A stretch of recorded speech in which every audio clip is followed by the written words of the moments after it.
All right, so I am live, and welcome today to, well, the comic book club, a bit of the movie club thrown in. So, a while back, probably 2 videos ago, I started this whole endeavor to kind of diversify a bit. And because honestly, I want to do things with my channel that I really enjoy. And that means switching up every once in a while. All right, so when I was in Halifax, the first night that I got there, we ended up going to see Avengers Endgame. Now, I know almost everybody in the world by this point has probably seen Avengers Endgame at least once or twice. Um, so I'm going to give you my thoughts on that. I might get a little bit spoilery. I actually am going to go through my entire Marvel Essentials collection as well, so hopefully you'll enjoy that. And I watched another movie last night, which I may or may not get into depending on how this video goes and actually who shows up. Now, I know a lot of you guys were expecting me to make another video last night.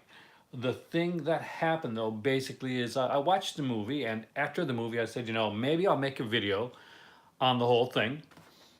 And 10 minutes later, I was snoring. So, like, I'm not gonna lie, by 10 o'clock last night, I was asleep, which is way unusual for me. I'm not gonna lie, that is something that's different. So it's a Friday. Looks like we have like nobody in here right now. So I guess at least hopefully people will see this later.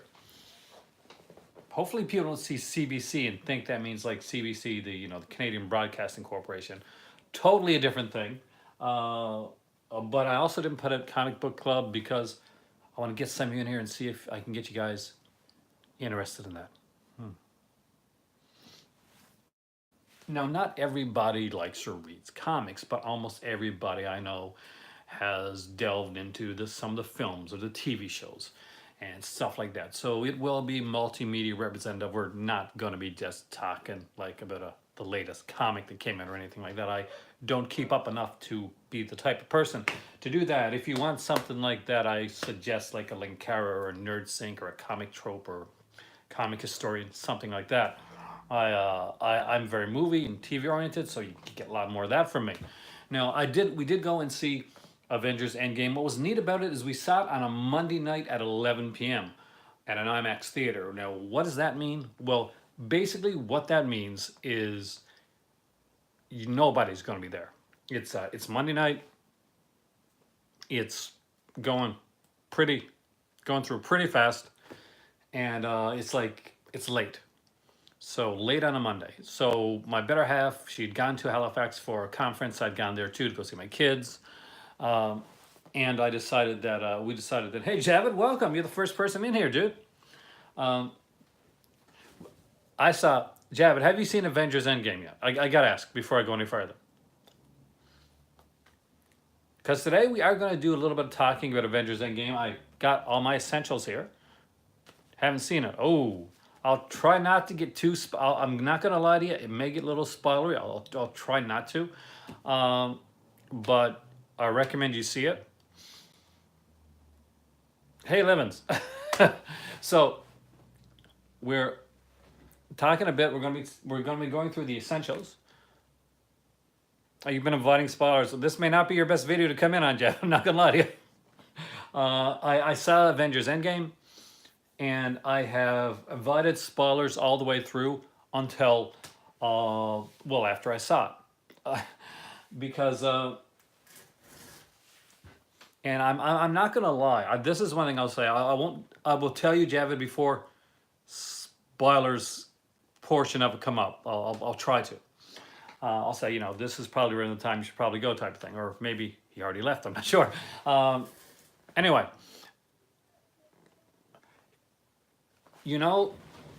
when it gets kind of hyped and they're wondering like, can it live up to the hype?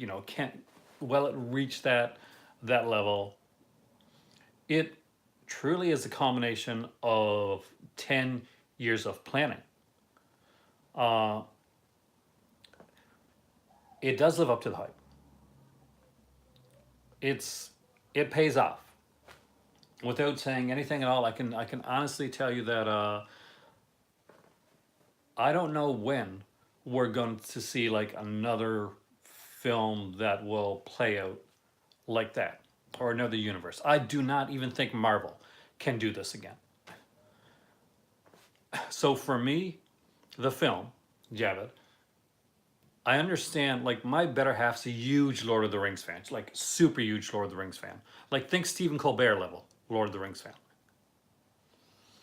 Uh, like that level. So I now get her Lord of the Rings level of excitement because I'm not gonna lie, uh, this is it's that big. It is that big.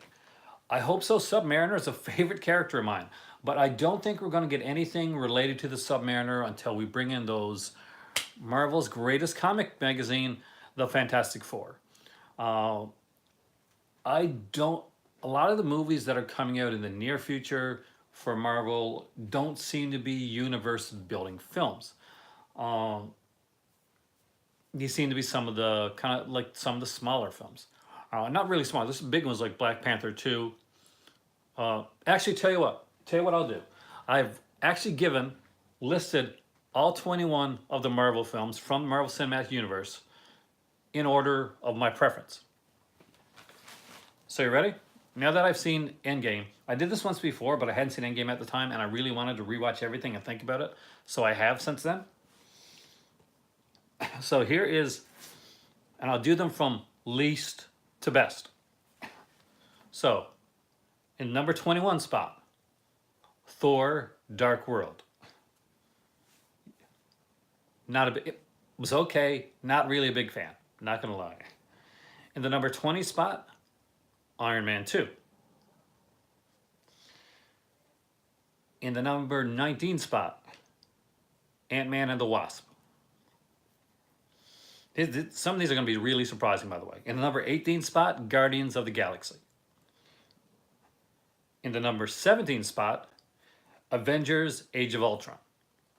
I actually did like Age of Ultron, but I'm doing them in order that I like them. Now, what order? I'm going up to the number 1. Number 16 is Captain America: The First Avenger. Number 15 would be Thor. Number 14 is Doctor Strange. Number 13 is Spider-Man: Homecoming. Number 12, The Avengers. Number 11, Iron Man. The one that started it all, really, sort of. Number 10, Guardians of the Galaxy. Number 9, Ant-Man. Hope I'm doing these right. Number 8, Captain America: Winter Soldier. Number 7, The Incredible Hulk. I'm actually a huge fan of that film. Number 6, Captain America: The Civil War. Number 5, Captain Marvel.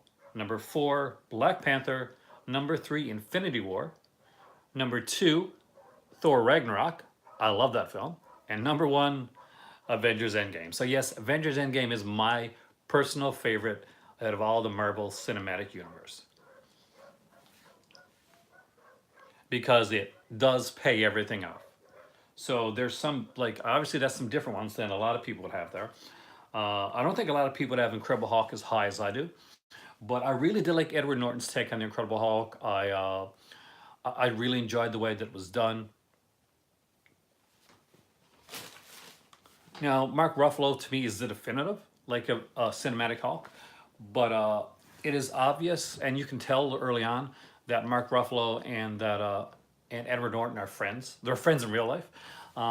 Because he does in the first film, I know he does take a few things from Norton when it comes to doing the Incredible Hulk. My God, I seem so white here.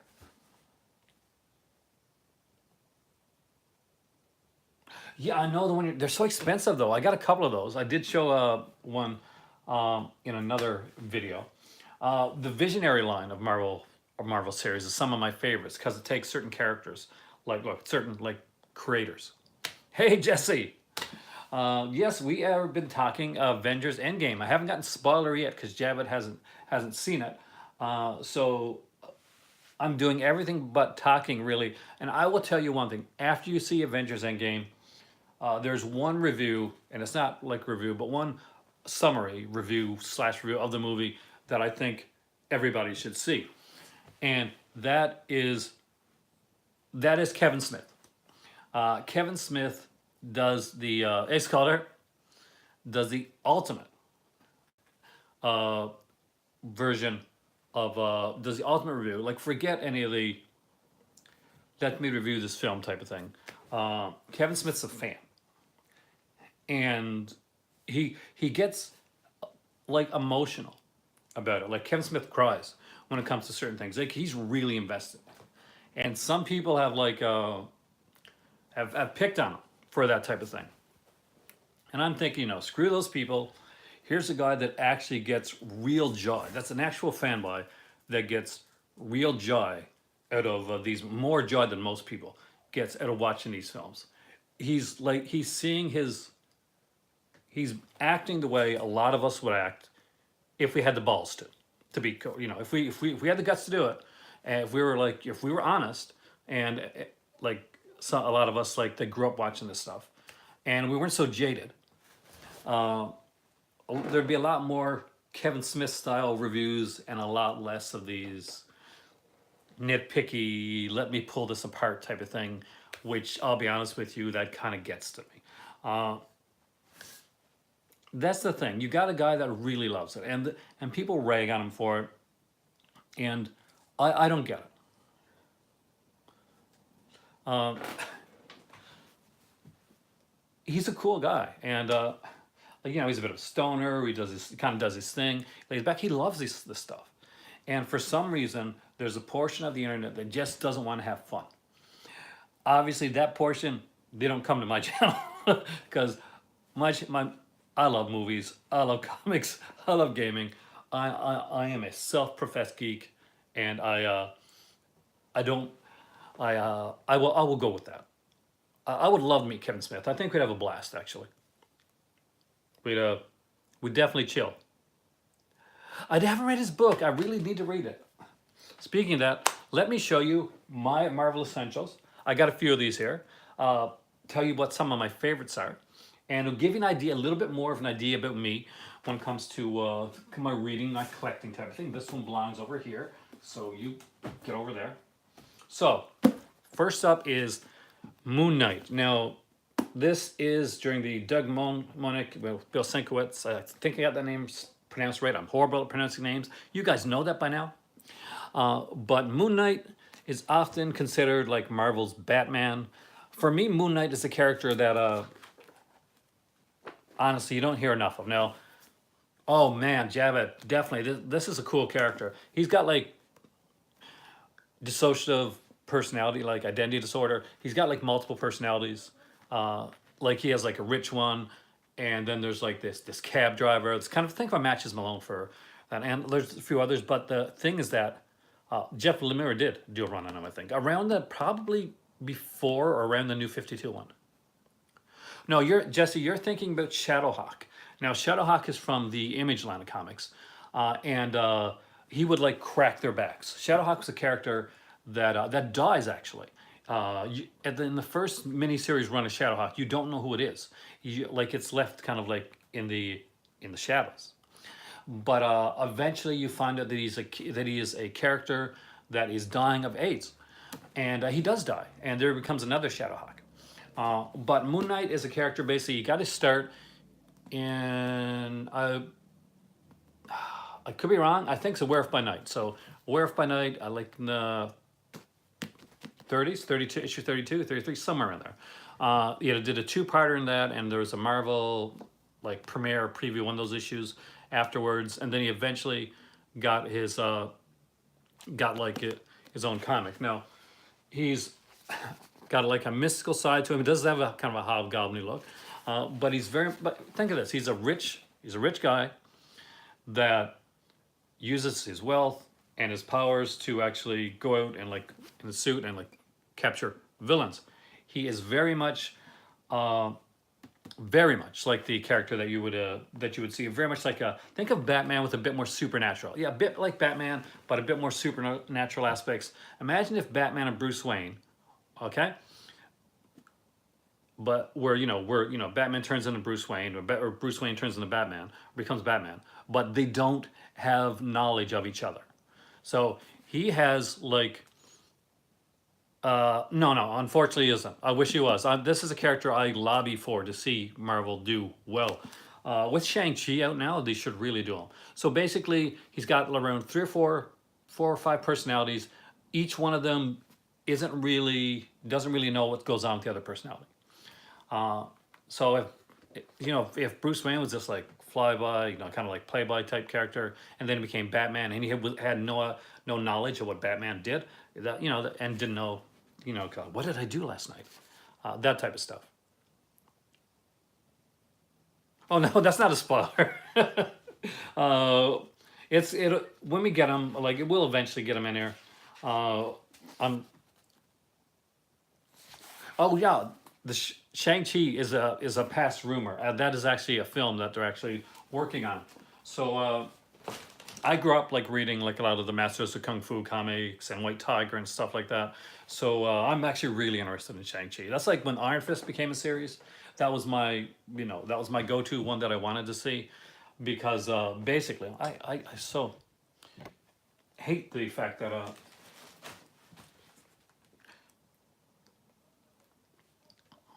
I'm all like I'm all white. I'm the whitest I've ever been in my life right now. I am super white. I'm more white than Moon Knight, with the sun coming off of me.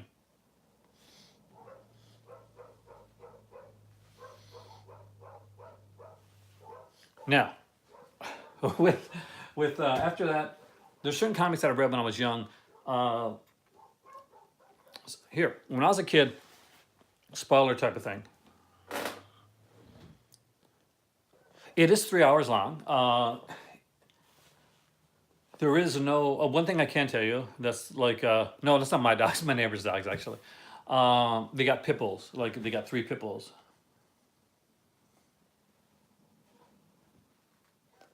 Do I don't think that. Well, it's different, like Marvel and DC. So I doubt you're gonna get like any like Punisher references in a DC film. You're not gonna get any other references really. You might get some like kind of slight nods to the DC universe. You have to remember that the Joker film is being done within a within the Elseworlds universe.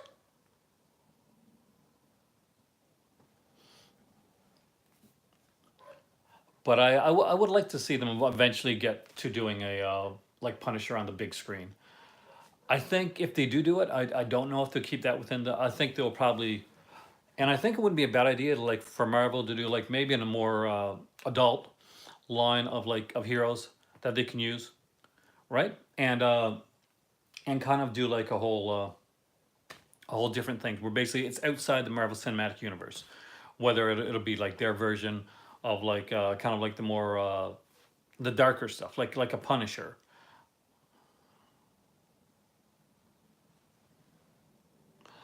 Yeah, I got the Punisher Max. I got a few of them actually downstairs, packed away. I was a big fan of the Punisher Max series. So I was a huge fan of Marvel's Blue Eyed Boy here, The Thing. He had his own team up comic, which is called Marvel 2 in 1. There were two team up comics that ran around the time. Basically, there was Marvel 2 in 1, and do I have the other one here? Yeah, and there was Marvel Team Up. So you'd have like, they come out, so there'd be the Spider-Man one, and there was The Thing. And for like a short period of time, uh, there will, there would be like there would be like a super villain team up as well. John Byrne's Fantastic Four run is it's fantastic. He did a great job on the Fantastic Four. I'm actually a huge fan of the Fantastic Four. I'm. I don't think they've ever really been done completely well. Like they've had like parts of each of the films that I think were decent, but none of them have like come to the point where like okay, yeah, this is a definitive Fantastic Four. We haven't seen it yet, but I'm a huge fan of the Fantastic Four. I have read every Green Arrow. I think I've read every Green Arrow. Um, I remember getting back into it. Like I read it for a while, and I used to read the. Did you do the Long Bow Hunter series? No, that was like Mike Grell, right? Mike Grell. I'm a huge Mike Grell fan too. He's a comic book creator artist that did things like John Sabell Freelance and DC's Warlord, which was an amazing comic. Kevin Smith did a. I don't know if he did. Did you do a Green Arrow run? You guys, let me know. I know he did a Daredevil run. Perfect. Okay, yeah. So the Longbow Hunters, which were kind of introduced in the Arrow TV series, it's got this last season now, but I don't think they really did a good job with the Longbow Hunters. It's pretty epic. Oh, Endgame was super. It was an epic one in our time. Now, this here has part of my favorite run of Captain America. Oh, yes, I did. I saw the new It trailer. It creeped me out. It was super good. I like the way that it was done. It kind of played out an entire scene. I don't know if that scene's actually going to be in the movie or if it's a scene that was just filmed for the trailer. But either way, it was super creepy and really well done. There's a lot of atmosphere there. It's got me excited about the film, and I wasn't before. Like, I really loved it. I loved the first chapter, but because the It book is so uneven between the childhood portion of it and the adult portion, I was iffy. But yeah, I'm on board. They look to be doing. They've really upped the suspense level. It does kind of come off in a way, and I don't mean this as like as a bad thing, as a negative. I definitely mean this as a positive, as a almost kind of a Blumhouse style thing. Like an Insidious, Sinister type of thing with that sequence. If you get my drift. Oh, that was actually one of the. Was that a comic or an annual? Um, where they first did it. Yes, it was in Captain America. I might have been an annual. No, it was two. I know X-Men 268 or something like that. I'm a geek. I'm sorry. Um, so basically, and also Black Widow's in that one too, as a baby. There's like in that comic book, and it was like the first like the team up between Captain America and the and Wolverine. Really well done. Yeah, they did do kind of like a version of it in the cartoon as well. One of my favorite comics, actually, Team Ups comics, is that one right there, and it's just a really cool thing. Wolverine's a character that's still, Logan obviously was a great film, but just to see Wolverine, I don't know. I kind of think we got to see a new actor in the Wolverine role at this point. Hugh Jackman's gotten up there, and he did an amazing job with Wolverine. Like he just did. But maybe like a younger Wolverine, still not young, but I know some people want to see them do an X-23, which is that's a possibility as well. We've gone 5 years ahead in the future there. Oh, the Punch. You know what I like? Do you remember the Punisher Archie crossover? I'm not joking. That's an actual thing. Punisher and Archie. Because like Archie, he looks just like a mob guy or something like that, and then Punisher has to kind of protect him. Really fun. Check it out if you haven't seen it. So this is my favorite run of Captain America, and I think if at this,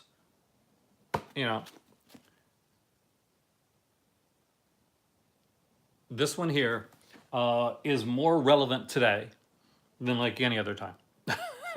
I'm not gonna lie to you. So this is a Steve Englehart run on Captain America, and this is in Essentials Volume 4. Now, basically, what happens here, and we kind of see this in Civil War, is that Captain America realizes he can't trust the people that he thought he could, to the point where he takes off his Captain America outfit and he becomes a character by the name of Nomad. He and that like happens for a little bit, but he realized the Nomad character doesn't really work out for him, and eventually he has to take on the big bad in the comic. And if you've never read this here, the big bad is, well, I'll let you check it out yourself. It's shocking. Not so much like I could really see this like going like this storyline like going on like with the political climate that's going on now would definitely work.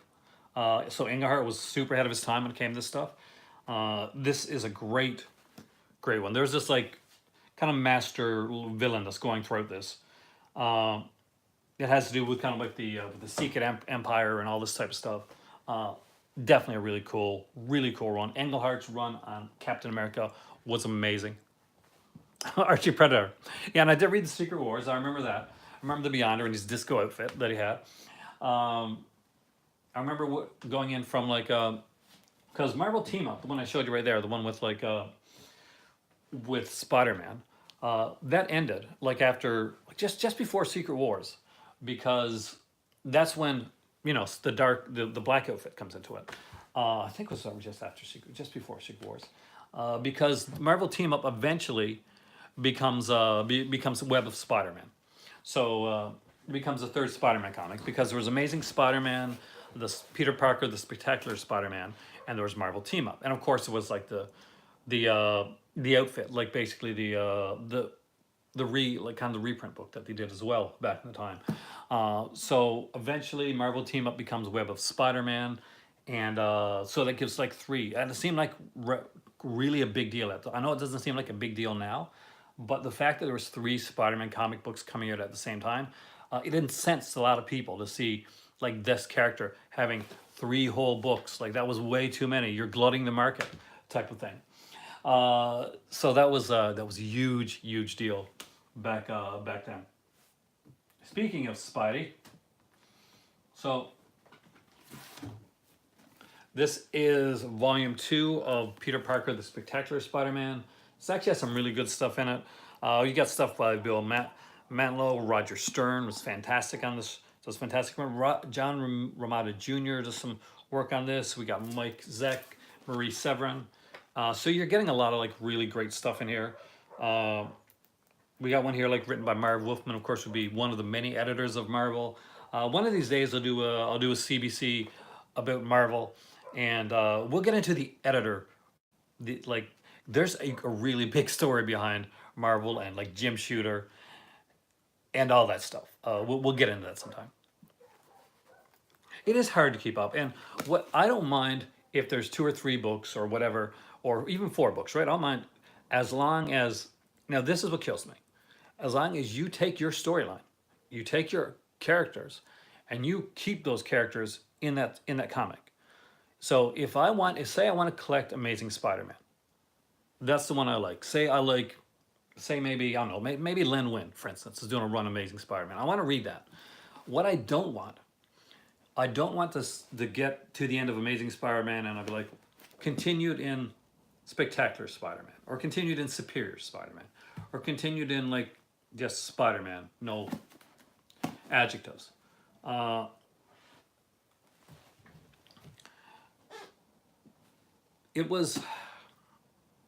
hate crossover when it gets too far. I mean, it just gets too nuts.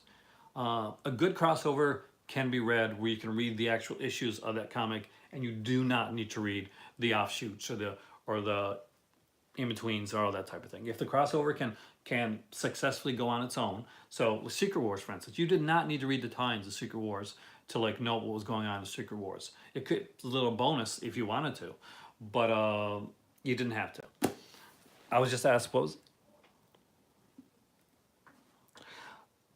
I was about half and half in the movie, in the book actually. Now the good thing what they showed with the It trailer is it looks like we're going to see exactly this footnote. We always see that we're going to see more of like Pennywise's origin. I'm definitely going to watch Watchmen on HBO. I'm very excited about that. It's the TikTok thing is kind of weird, but should be interesting to see. My favorite comic book character of all time. It's really hard to say. That's like asking me which one of my cats is my favorite, or which one of my kids are my favorite. I grew up with a lot of this stuff. It's like different characters, different eras. Obviously, like Spider-Man was big for me. I spent a lot of time in the hospital as a kid. But I used to read a lot of Spider-Man. I was also reading a lot of like Rom Space Knight around that time as well. One of the things I dreamed about when I was a kid was getting that Rom Space Knight like action figure that they had out there, but never did get it. My first comic, I started reading at a young age. I'm a geek, it was definitely, yours was an issue of Spider-Man. I think one of my very first comics was probably a Marvel Tales, which is a Spider-Man comic. Actually, it's a Spider-Man reprint comic. I know that one of my early comics that I got was I'm not sure if anybody remember this, but there's a line of comics called Classics Illustrated. And what it was a comic that would basically, uh, would do an interpretation of a classic story. The very first one that I got, and it's kind of apropos for me actually, was The Count of Monte Cristo. Oh, just before the death of Gwen. Oh man, that's tragic. Because you're getting into. I was a big Gwen Stacy fan. I bucked the curve when it came to that. I was a huge Gwen Stacy. I was not a huge Mary Jane fan. I really like Gwen Stacy. Um, oh yeah, like there's a whole bunch. There's a whole line of. I remember like back in the day, too. Like after the Classics Illustrated comics came out, because it came out like early, way before I was born. But they did reprints and re-releases, and then they did new ones. Uh, but there was like you could buy like for like 14.99 you could buy 50 Classics Illustrated. It would come in like a lot of Marvel comics and around the 70s, around the time Blip magazine was out, if you remember Blip magazine. Craven's Last Hunt I actually read on a car ride on the way to Corner Brook, which is an area that I lived in, to see my mom basically. My friend had all the issues of Craven's Last Hunt like stacked up in the back of his car. He hadn't had a chance to read them yet. He picked them up because that was the one that crossed over into different comics, and it was stunning. It was amazing to see the way that it was done, especially because you get to the point where you're like, this is dark. Now, Craven's Last Hunt is dark before like a lot of comics got to that dark spot, and like got to that like creepy like dark area of comic books. But if you've never read Craven's Last Hunt, I recommend it. It's a really good comic, especially if you like the darker, more moody, atmospheric comics. Now, I've never read Beano until I was an adult, or any of the Dandies or any of that stuff, because we didn't get them around here. I kind of went back to them as an adult just to kind of to see what it was. Um, it was a very Dennis the Menace type of feel to it that I got to the whole Beano character. Not sure which of those characters came first, by the way, but that's kind of the feel that I got when it came to Beano. Now, what I did get when I was in school, and let me know if any of you guys remember this. God loves man kills. Yep. Uh, there would be these like little 45 records, and they'd have like a comic story. Could be like Spider-Man and Moon Knight was the first one I read. Spider-Man, like with the Moon Knight story, not Moon Knight, sorry, Moon Wolf storyline going on, and you get these, and there's like a Fantastic Four one, and there's an X-Men one. It was super cool. So I really really enjoyed those, and I would love to get some of them actually. I'd love to find them now. So this, I got a bit of the Stern run, a bit of Marv Wolfman. Then I go up from volume 2. I don't have volume 3 to getting volume 4. And volume 4, we're getting into like some really cool stuff here. So this is when we're getting like the Black Cat, and my youngest actually spoke about Calvin Hobbes when we were at the comic book shop the other day. He was like, I used to really love those Calvin and Hobbes books. So this I think is around the time of the yeah, this you can see like the Punisher and the Cloak and Dagger was introduced around this time. If you haven't seen the Cloak and Dagger series, I've only seen the first season, but it was really good actually. Like extremely surprised with how good Cloak and Dagger was. No, thankfully it does not have Just One More Day, because I will tell you this, if you've ever seen the Linkara video, it's been a long time since I've seen Linkara actually, but good stuff. But we had the same thoughts on One More Day. The same thoughts. Now this is Amazing Spider-Man Volume 8. This is around the time, well, as you can see, it's when he graduates. Pretty good run. This one has the Forgotten. No, he doesn't. He's like me. He just doesn't like it. Like We we definitely agree on that. It's horrible. It was like I bought it when it was coming out, and I thought, okay, maybe this is gonna be epic. It did for a lot of people. It really did. Like for me, I thought, okay, because J.D. Mateus, my favorite Spider-Man era. You got see. I think your favorite era is going to be the era that you kind of like discovered it or you grew up with it in. For me, I was really big on the on the uh, on the when the Hobgoblin originally came into it. I was reading Spider-Man around that time, like religiously. I had a lot of doctor's appointments. The doctor's office was right next to a drugstore. The drugstore carried comics. That was around the time that they showed the Marvel team, the Marvel's like Hobgoblin issues of Spider-Man. And I remember the one where kind of with Lefty Donovan comes into it, and you think Hobgoblin kind of makes them think that it's Lefty first, and there's the crash into the into the harbor with the van. Oh yes, I do. I love the Puma character actually. I think they wasted him in the end. He should still be in the comics because didn't he buy like Daily Bugle at one point, like take over Daily Bugle? Because he was like a super rich character. Like, see, that's my era. That's kind of that's when I was a kid. That's when I was growing up, like reading. So basically, around that time, and then you got to the Spider-Man MJ wedding, that type of stuff. Yeah, the Puma was for a long time. He was like this huge character, and then all of a sudden, I'm not sure what happened. I got some girls came along, I guess, and I got away from it, and then all of a sudden I go back to it, and he's not there anymore.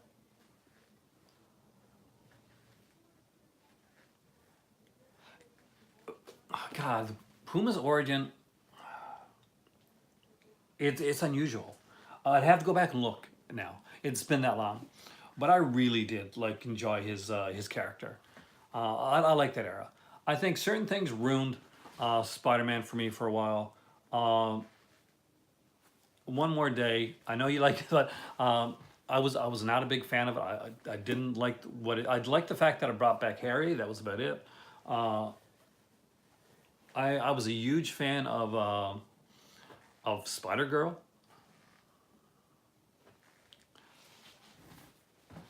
I Yeah, I was a huge fan of Spider Girl, so I was kind of hoping that they were going to have the baby. The Clone Saga, which I thought started really good, and then one of these days I'll get into the Clone Saga, guys. In one of these things, didn't dig his art. I like Spider Man. With under McFarlane. Um, I did. I'll be honest with you. I love one of my favorite runs on a comic book is Peter David's run on the Incredible Hulk. Love Peter David. I did like the Venom movie. I love Peter David's run on the Incredible Hulk, but I wasn't hugely superly excited about Todd McFarlane's run as an artist on the Incredible Hulk. Although I like the books, I didn't really like his art style for the Incredible Hulk. But I loved Peter David's like writing during that time period. I think like when Dale McEwen took over, and from there on, it got better because we got into more stuff. We got into the Pantheon, Mister Fix-It. You got to see Maestro, a lot of those that issue. If you don't like no, World War Hawk, did he do? I think World War Hawk was after actually. Your favorite run is Claremont's run on X-Men. It is iconic, and it is insane how well Claremont did like weaving the tales of the X-Men, and people have tried since then to like kind of to mirror that run, and as you can tell, it's been very hard to do because they keep going back and trying to see. A lot of people won't admit this, but X-Men's a soap opera. X-Men is a huge soap opera. It plays into that soap opera dynamic. It's there's the relationships and the betrayals and the different characters and the twists and the turns and the mysterious figures and the oh look, there's a secret twin, that type of thing. He knows that, and he goes well with it. He serialized it really well. Exactly, and this was an amazing time. It was just a great run. You think of Claremont's run on the X-Men, you think of Peter David's run on on the Hulk. You're looking at Burns' run on Fantastic Four, which was mentioned earlier on in this video. Hold on a second. That was quick. The door was closed, and there's no cats or anything out there, and it just came open. And I'm not gonna lie, it kind of freaked me out a little bit. But yeah, when it comes to, I think Peter David's run on the Crab Hawks is one of my favorites. I liked how Dan Slott started with some of his Spider-Man stuff, but I was at a comic book forum at the time and Dan Slott would come on this forum. And this was around the Superior Spider-Man era of Spider-Man, and Dan Slott on that comic book forum was a huge jerk. So I couldn't read much of his stuff afterwards. So that was like a run that I should have enjoyed, but because the creator was such an idiot towards people, I couldn't go reading his stuff afterwards. So here's a comic that I do remember, and this is the entire one, both volumes of it. Gives you all 50 issues. I don't remember what era is Nick Spencer. To be completely honest with you, I don't know who that is. If you say the comic run, I might remember. I'm never going to pretend I know something when I don't. So around what time was he running? Did he do the Spider-Mans? Is there like a certain storyline that he did? Oh, now, okay. I haven't read any recent Spider-Man. I really got to get back into it. So basically, I don't know. Maybe he's fantastic. Has he taken over from Dan Slott? Is he taking Dan Slott off of Spider-Man? Because yes, I'm good with that.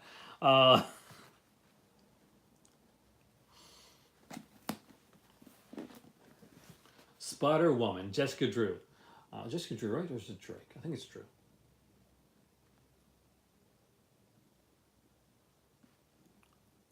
Huge fan of this comic.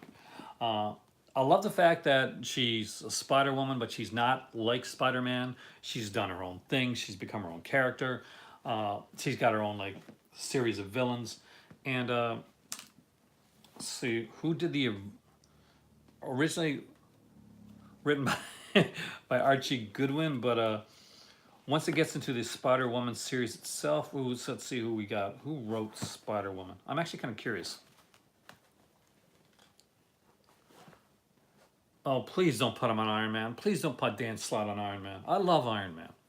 I recently started reading, rereading the Len Wein era of Iron Man. That's kind of like when Tony Rhodes was, when James Rhodes was Iron Man, and when Obadiah Stane was around. Really good series of Iron Man. And basically we had Madame Mask, where Bethany Cabe's mind and Madame Mask's mind gets switched into bodies. I'm a big geek for that stuff. So yeah, this was actually this was a really good run of comics. It ran for 50 issues. And it looks like we got Marv Wolfman doing writing on here, and Mark Grunwald as well. So who finished it off though? I kind of want to know who finished off the Spider-Woman run. I'm very curious like that. So the startling conclusion of Spider-Woman was done by oh wow, one of my favorites actually, Ann Nocenti. Ann Nocenti, Spider-Woman, and you can see some fantastic artwork right there.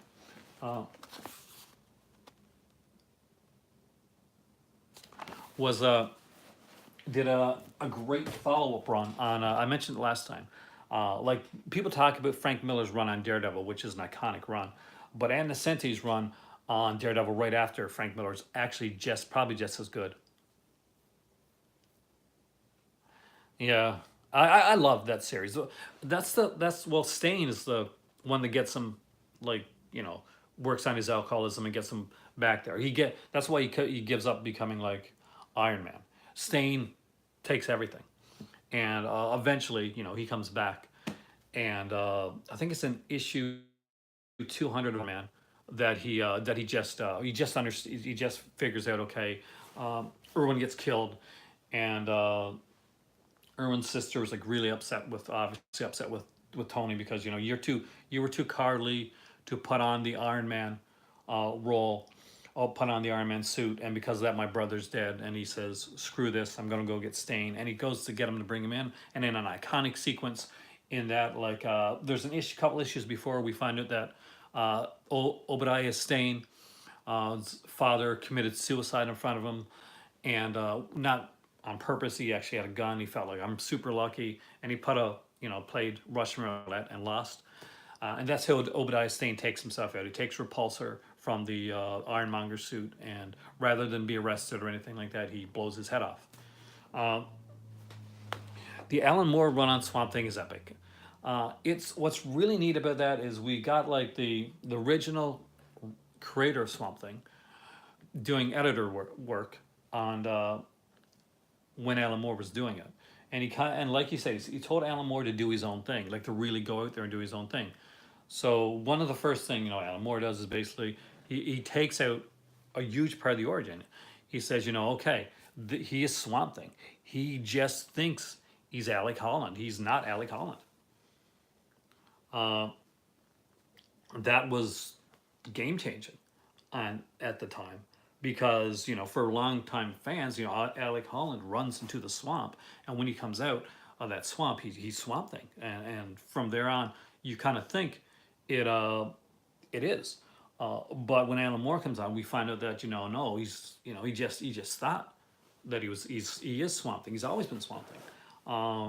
He's not Alec Holland. That's a different character, which was really interesting, because around that time we got to see, of course, Constantine came into it. We got like Hellblazer come around after that, and just some really great storylines, and like this kind of award-winning story where basically Abigail Arcane, she's like his love interest, and she eats this fruit off of Swamp Thing, and has this kind of like really really trippy. It's basically it's kind of like, I guess, how they make love, really. It's a really good comic. If you've never read the Alan Moore best run on Swamp Thing, it's definitely epic. I like them both. I know that's a cheap answer to say, but I'm not a person that's oh, I'm a Marvel guy or I'm a DC guy. I do read them. I do read them both. Now I have friends that are like staunch, like, oh, Marvel fantastic, and DC DC is the best type of thing. I'm a comic fan, so it's I like the indie stuff. I like Marvel, I like DC. I like First Comics. I remember their stuff, with Airboy and stuff like that.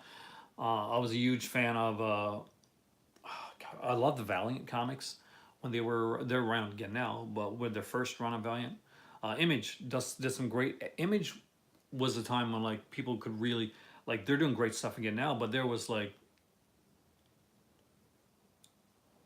era. Marvel in the 70s and 80s were great, but so was Batman in the 70s was really good. You got like a lot of these, like, people forget, like in the early 80s, you got this kind of mystery era of Batman that was really well. It was kind of dark and it was creepy and it was extremely well done. There's a lot of murder mysteries. It's like Edge of Night for Batman. That's a kind of a murder mystery soap opera reference. One thing I can say is that Endgame is as close as I've ever seen to a movie replicating a comic book.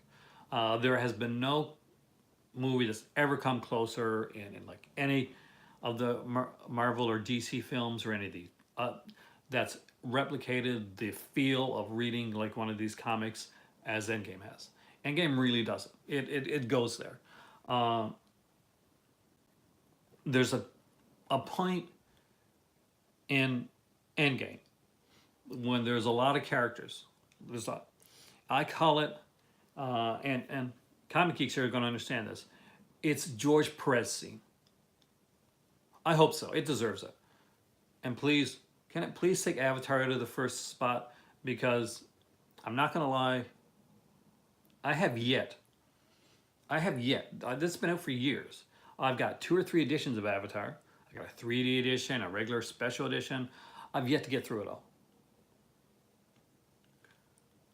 Maybe I'll sit down and watch it and like really like it, but so far I get so far into it, I'm like, I'll watch the rest of it later.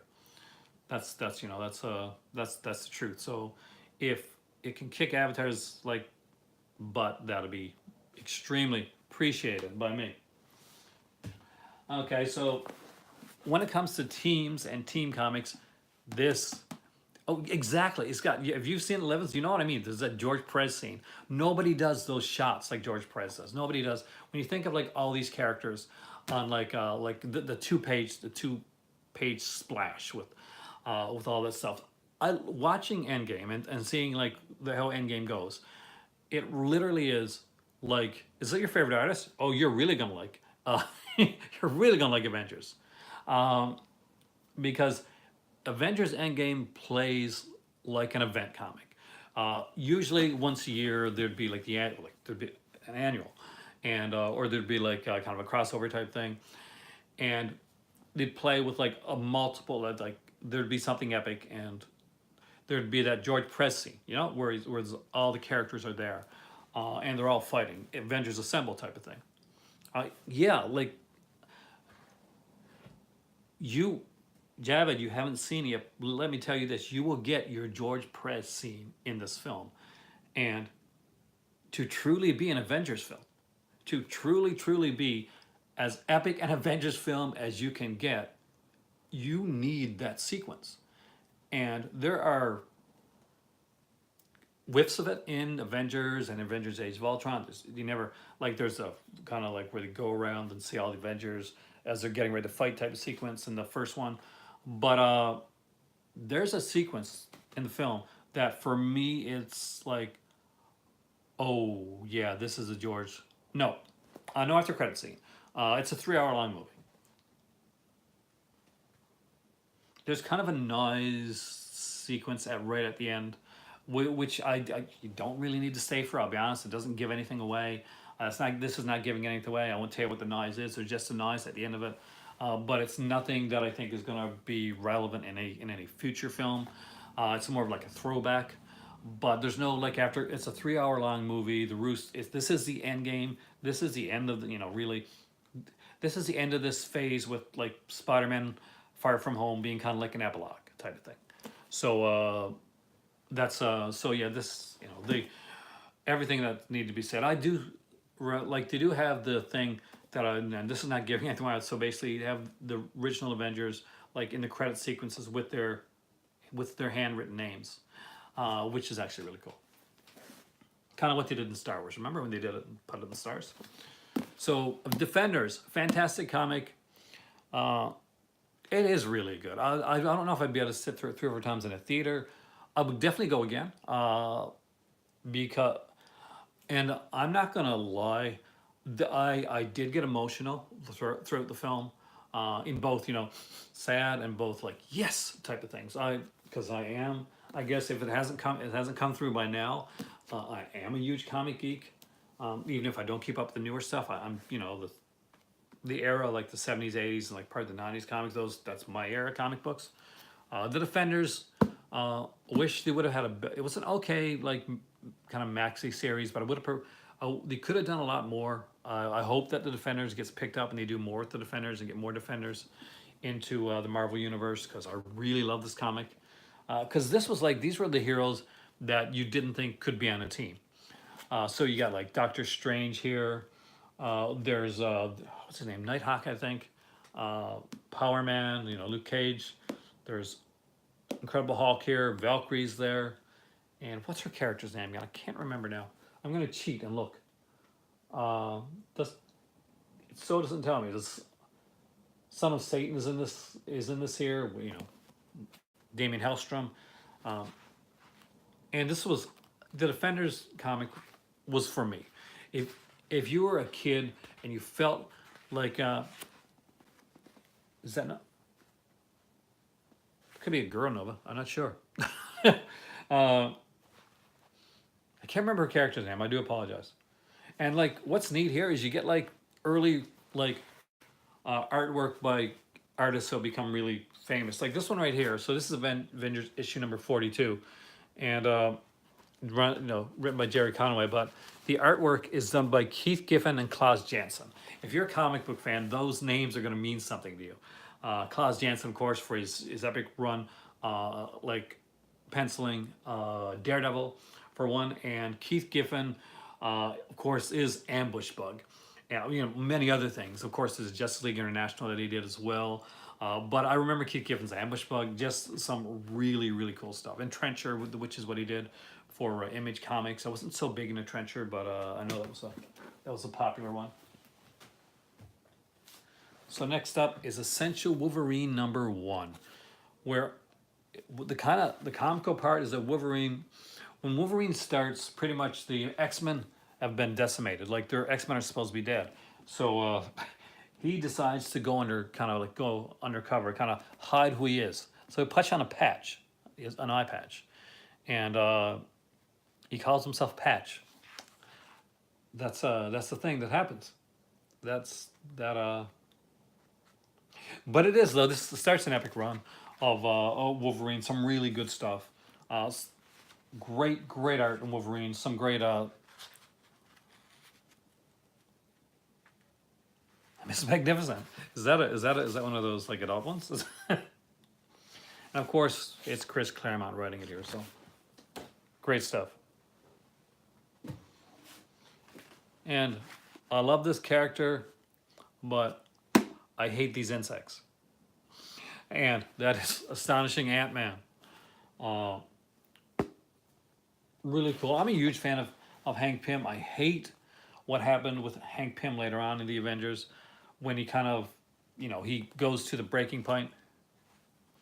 It did actually. It made over $2 billion now. It is likely and hopefully on a run for like a $3 billion run. It will be epic to see it. And it deserves it. It is an epic film. It's amazingly well done. But like around the time that I remember, and I was a huge Hank Pym fan.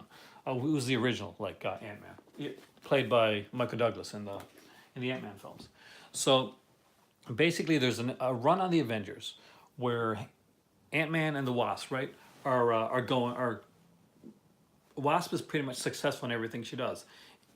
Hank Pym, not so much. So it gets to the point where Hank Pym kind of does something and he feels like he's going to be kicked off the Avengers. So he's trying to think of a way to stop that.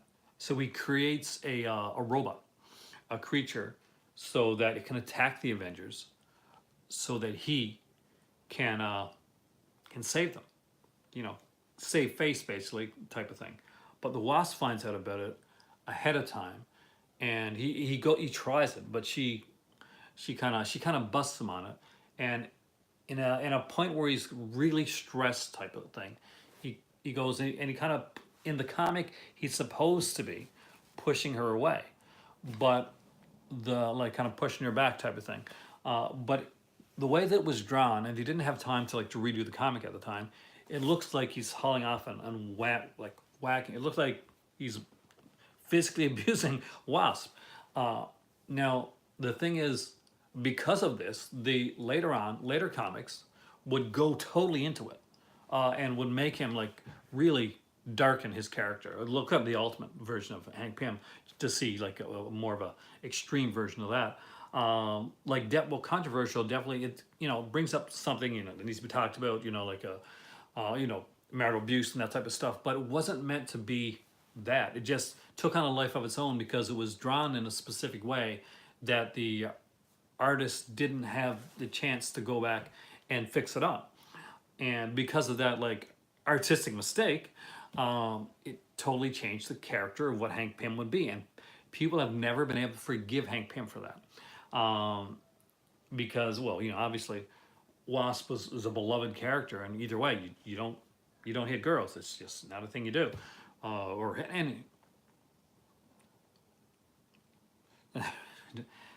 It's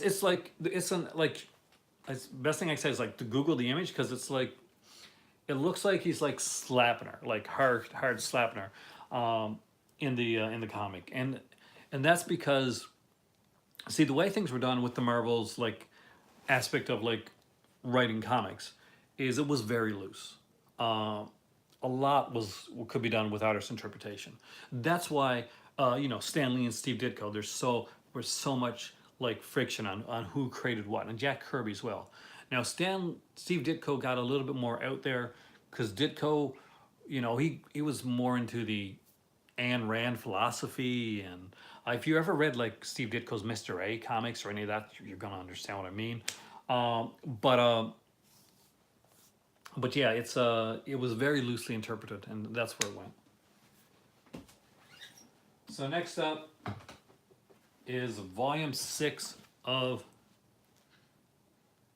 Well, Steve Ditko did a lot for creating the character of of Spider-Man, but Jack Kirby like but his version of it like they didn't like that, so I went with Steve Ditko's, and it still is like Stanley still it was he's the guy that said let's create this character that's Spider-Man. And the publisher said no, that's a horrible idea.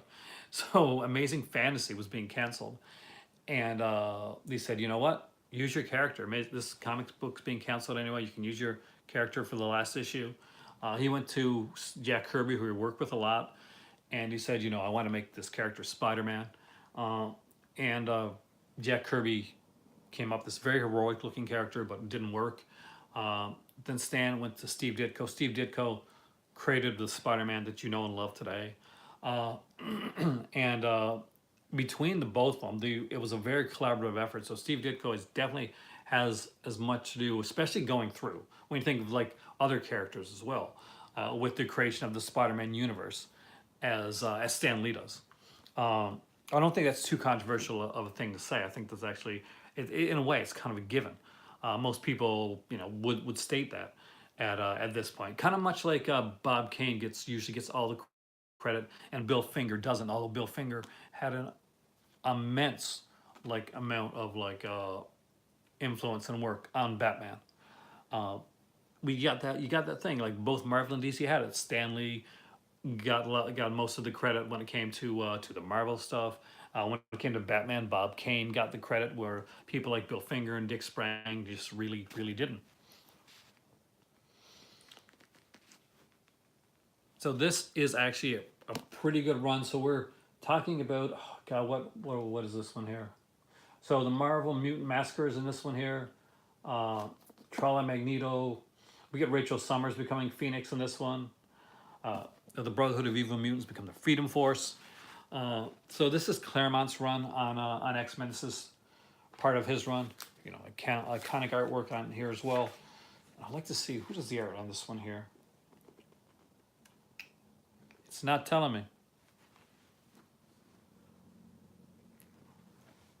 But you have to say, like,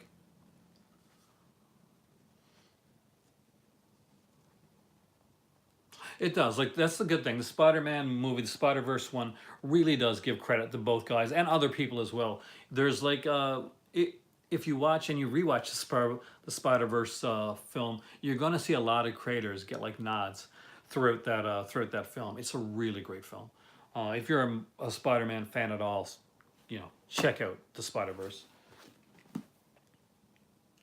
So yeah, this one here is this is volume 6. We're getting X-Men 190 to 213, New Mutants Special Edition #1. I was a big fan of that comic.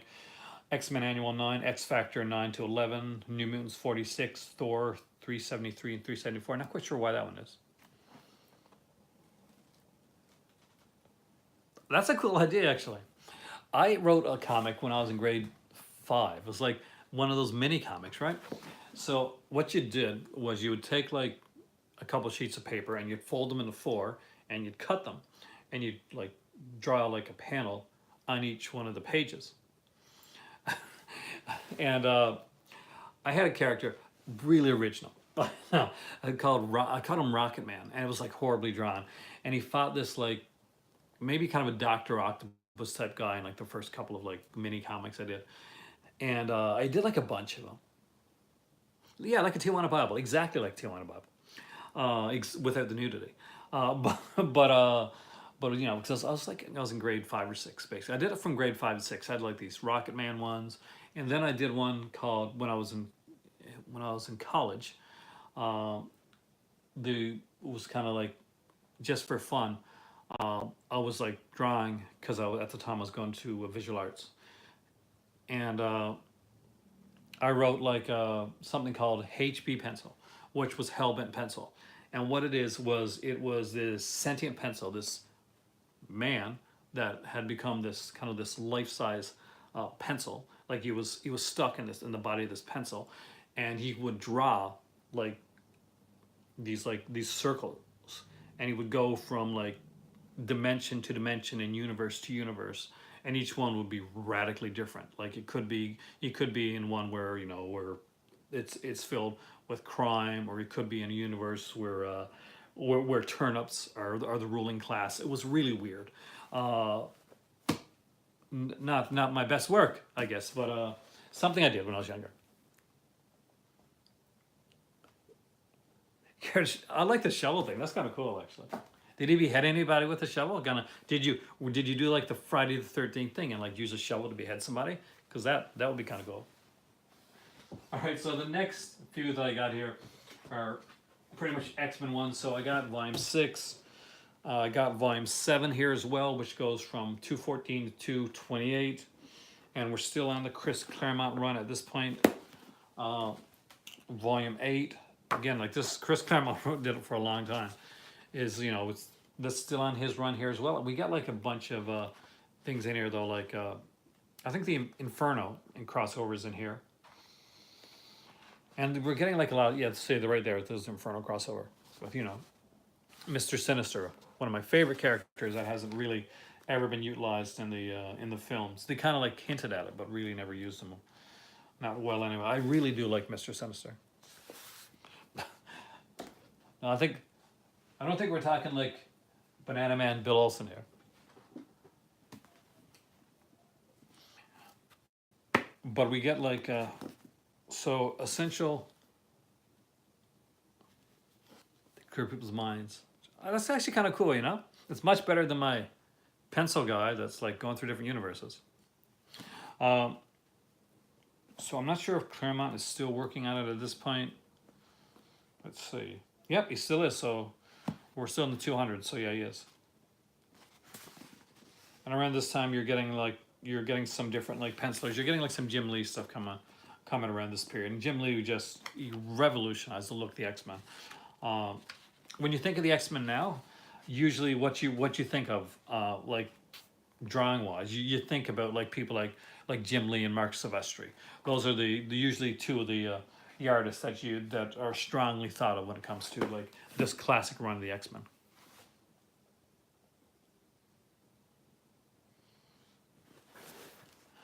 Oh, you're talking about the giant X-Men. One of them is like Sunfire, I think. He definitely wouldn't stay very long, and the other one was a character that dies. I'm not sure if his name's Warpath or something like that.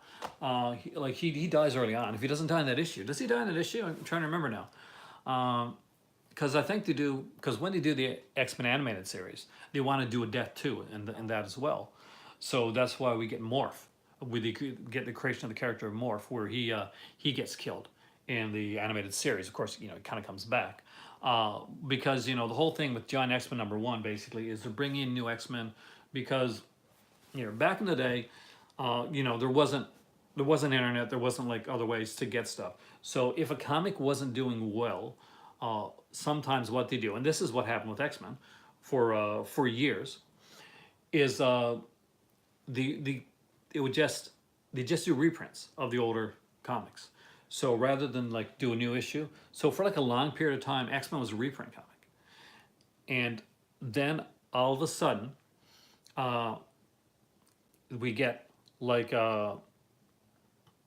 we get like Giant X-Men, Giant Size X-Men #1, and that brings in these new X-Men. It brings in like Wolverine, who just been in like in a double feature, 2 issues of the Hulk, because the Canadian aspect of it, and like it basically wanted the more diversity. The original X-Men are pretty white bread, like they are Wonder Bread white.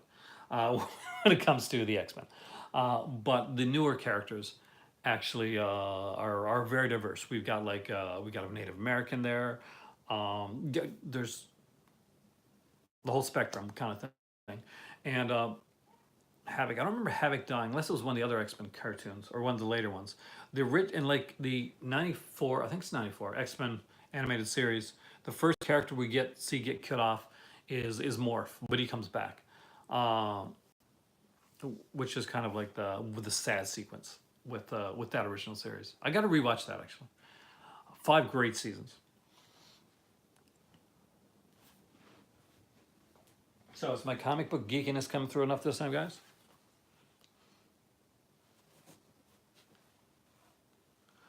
A lot of people love to see the X-Men animated series on Blu-ray. I got the original DVD editions, but I would love to see, and I would like to see it loaded with some features in that too. That would be awesome to see. So, last but definitely not least, we got X Factor. So this was bringing back the original X-Men. So basically, we had the X-Men, and you know, they became Storm, and then later on Gambit, and like people like that. So they wanted to bring back the original X-Men team, and you know, with so X Factor was created. Now X Factor became something very different later on, but the original X Factor characters are the original X-Men team. That's definitely not a spoiler, and Captain Britain is definitely not mentioned in Endgame. But the original X Factor was really well done. I think like Richter, and that comes into this one right here. We're seeing like the bring back of the Phoenix. There's no real new characters being introduced when it comes to the new Endgame movie, so don't worry about that. It's basically, this is a culmination. I'm Canadian. It is part of my blood line to read Alpha Flight. I just got to do it. I just heard something. Just give me 1 second. I will be right back, okay? And then we'll talk Alpha Flight.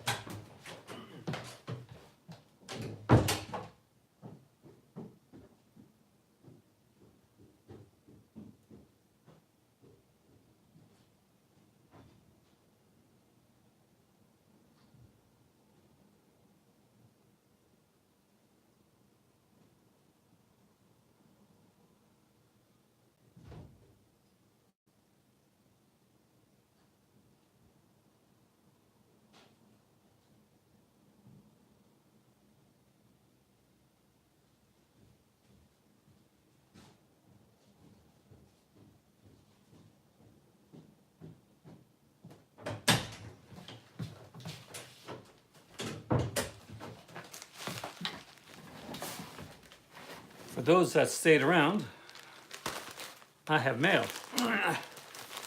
So I am doing an unboxing. And with the new, what's coming up with the Vinegar Syndrome sale, you might want to see this. Yeah, I was a big fan of Alpha Flight. Again, we had a lead character that kind of gets killed off, but comes back. I like Sasquatch. That's what I think it is. Yes, it is.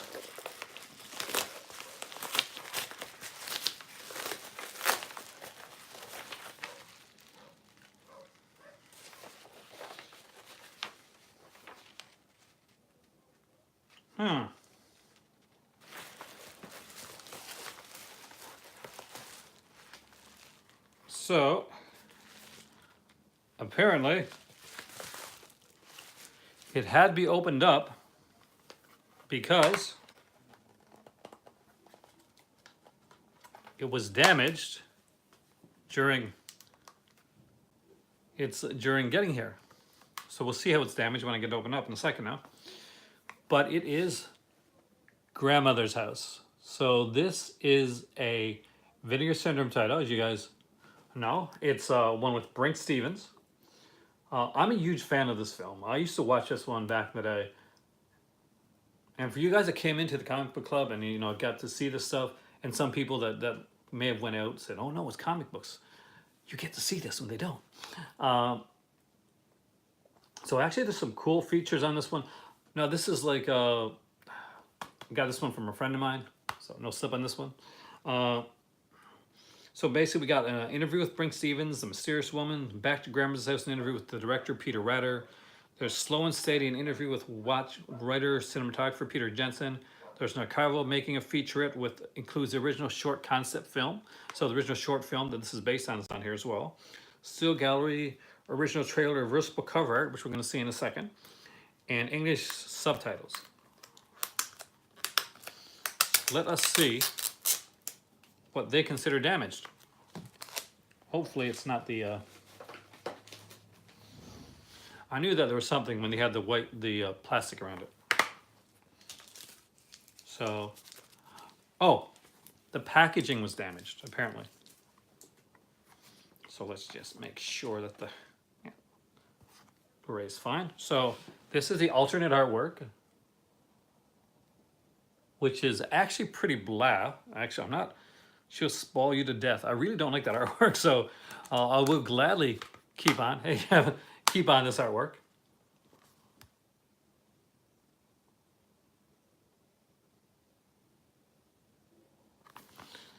Yeah, so it is a Blu-ray and DVD for this one here.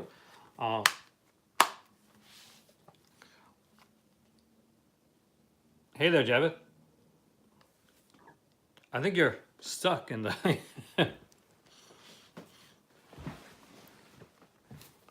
But I'm actually really stoked to have this. I got to thank Brian from Just For This Podcast, because he's the reason that I got this one here.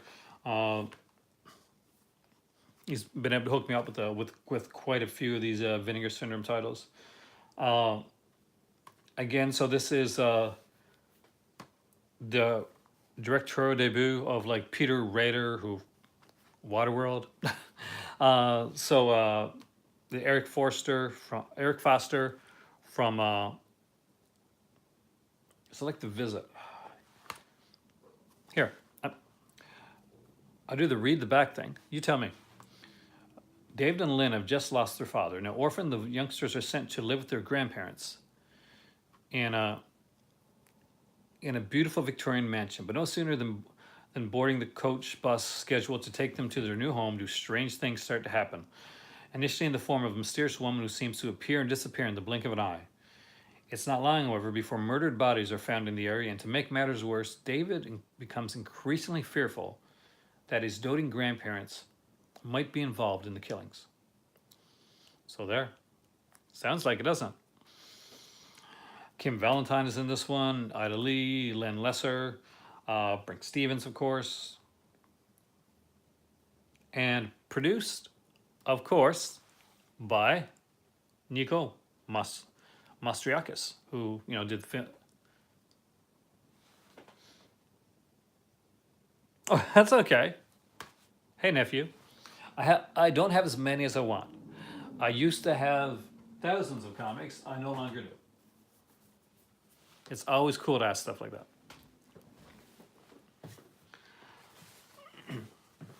But now I get them all like this, so I can carry them easier.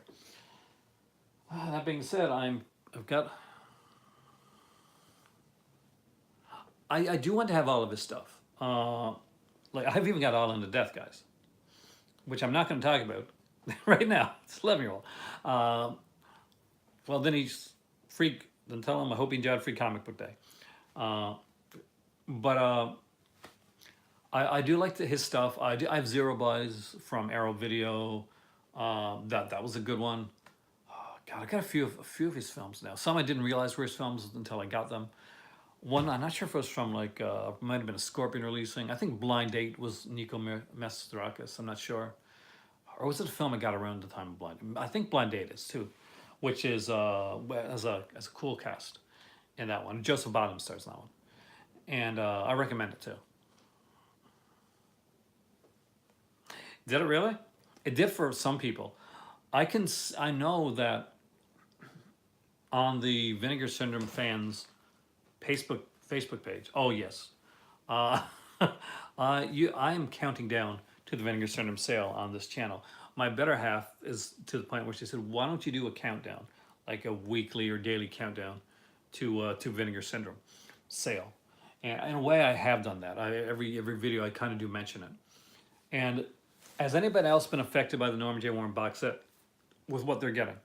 Because I know a lot of people that were going to take this sale to kind of beef up their Norman J. Warren collection, that they hadn't picked them up yet. Because I get asked all the time, what's the best one to start with? Which one do I go with first? I talk about Norman J. Warren on here a lot. What am I looking forward to in the sale? To getting stuff that I don't have. I don't know which way to go yet. So I can't say I'm looking forward to this thing in particular because of the thing that I haven't decided yet.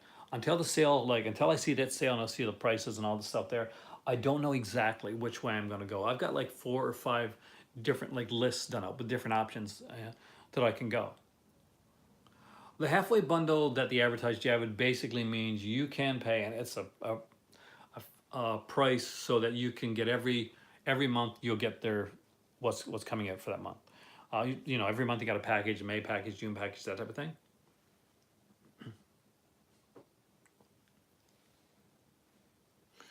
So you can pay, but it is pretty pricey to get. You save money definitely down the line, but it is a bit pricey. So you got to know ahead of time, okay, because you spend $500-600 maybe more for this for that type of bundle. And I kind of feel like the way Scalder did, in the way that the Norman J. Warren box set has kind of open it up for me to get some different stuff. Because I do have some of the Norman J. Warren stuff. Satan's Slaves, I guess, is the only one that's coming out that I don't have. And that would, that's a new one that's coming out in the May package. And I'm sure it'll be done on its own as well. And normally that would be something with Norman J. Warren's name on it, I would grab that one first right away. But because of the Indicator box set, and as you guys have seen, I have all the Indicator box sets. I've been collecting them. I can wait on Satan's Slave. There's there's a few that are out of print. I mean, there's some that are low, that are getting low, like slip covers and that. And even they're they're sub label etiquette pictures, which they don't do anymore. Those, once those are sold. That's it. They're not coming back. They're not going to be printing any more of the etiquette pictures ones. So if you're interested in any of the etiquette picture stuff, I do recommend probably grabbing that during this sale. That's probably going to be something that's going to, I think, for some of them, are going to sell well. But there's the box set. The Inseminide. Anybody that's a Norman J. Warren fan, going to see Inseminide, they're going to want it right away. That's the one that, out of all the stuff that's come out from Norman J. Warren, people people have been waiting to see. People have been waiting to see when Inseminide was coming out. And because that's a big one. That's one that people will be looking into.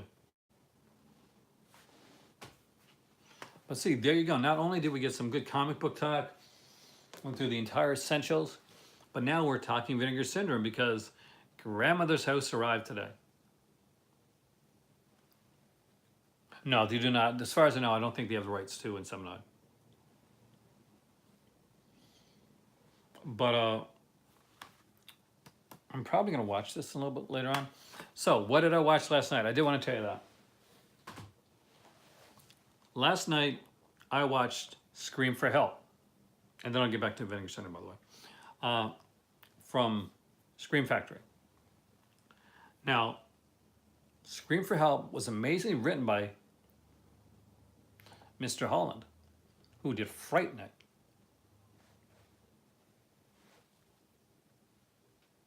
Yeah, I do too. But there's certain ones, I guess, that they're putting out that they won't be redoing. But they let you know ahead of time. They say, okay, this is what we're doing. This is, if there's a certain title that said, okay, these are the 2000 we're doing, we won't be doing regular editions of it, they'll let you know right away. I have not picked up Just Before Dawn. I picked up, I only got the ones that I got basically because I was in town and I want to support Sunrise. But I will be my next buy is definitely gonna be Vinegar Syndrome.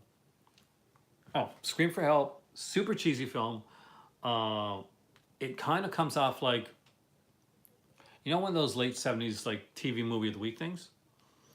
So imagine that with boobs. That's what Scream for Help comes off like, with some of the kind of stilted style TV movie of the week acting. Nowadays, it could be a Lifetime film. But that being said, because it's something that I remember well, I had a lot of like really great like feelings towards this film. It got me. If you're not like, if you haven't seen Scream for Help, it may not hit you the same way that that it would me, because I got like a nostalgia factor to it. Like, I will never say Scream for Help is a good film, but it's a fun film, and I like stuff like that. It's probably best known that it has the evil stepdad trying to kill the mom character. That's not a spoiler. That's right, you know that right away. The year before the movie Stepfather came out. Massacre on Central Hobby, amazing. That was a great film, Jesse. I remember that being. I remember this being a great film anyway.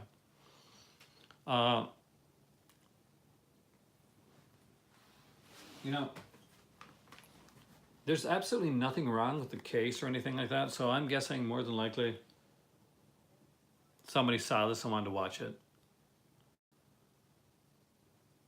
because that's why it's in a new packaging.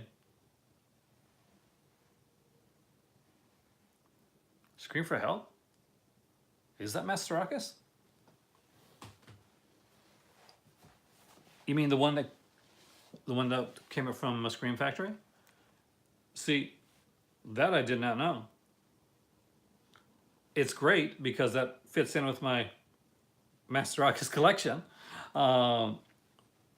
Score. Who else was in that film?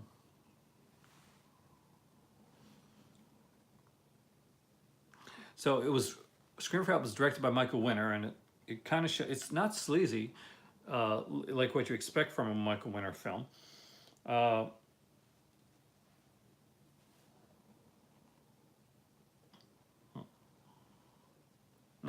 Scream for Help is Michael Winner, and it's Irwin Yablin's like produced film. Probably a different Scream for Help you're thinking of.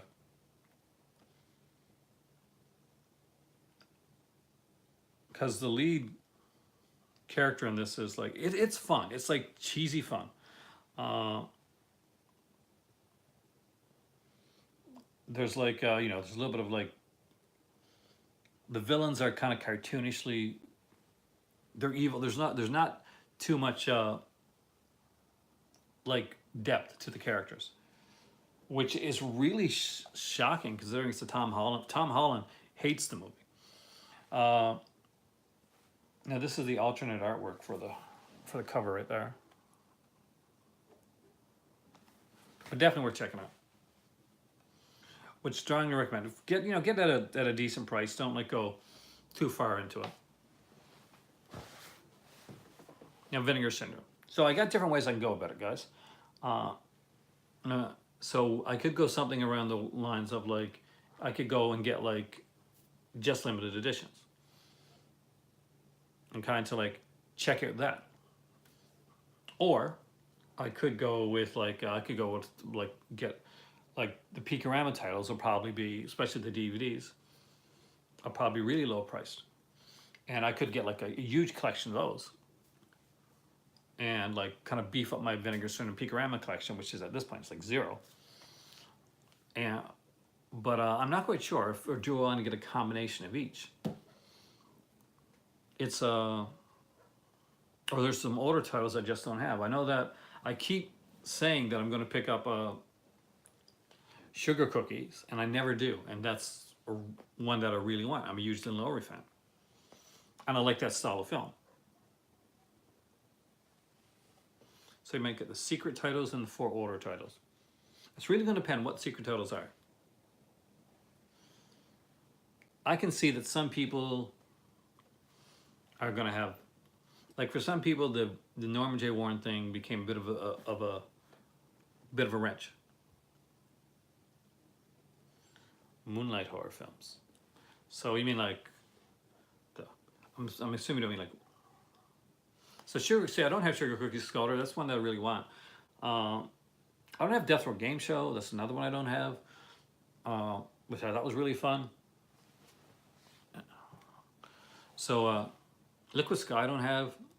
Death Machines is good. Uninvited I do recommend. That's a really great one by Graydon Clark. And I just got a note on my phone there that it's about to die. So with that being said, I want to thank you all for coming into the comic book club, which morphed into the movie club. It's a little bit of everything today. For people that came in and stuck with it and actually got to see me opening up a new Vinegar Syndrome title, see, this is why you stay, because you never know what's going to happen at any point in any of these videos. Thank you so much. I have to plug this phone in because it's going to die in about like 5 or 6 seconds. But check out the specs on Pets. I do, if the slipcover is still available for Pets, definitely get it. No, I can't do a show of the Vinegar Syndrome. And a Vinegar Syndrome top 10 list, I might do that one later on. Actually, either tonight or tomorrow. Because I'm doing a countdown to the Vinegar Syndrome sale. As inspired by my better half. Thank you for watching. This has been the Comic Book Club and a bit of the Movie Club. I am Aaron. You guys are the club. You guys rock. And I will see you soon. If I don't fall asleep here tonight, and by 10 o'clock again. I might see you tonight.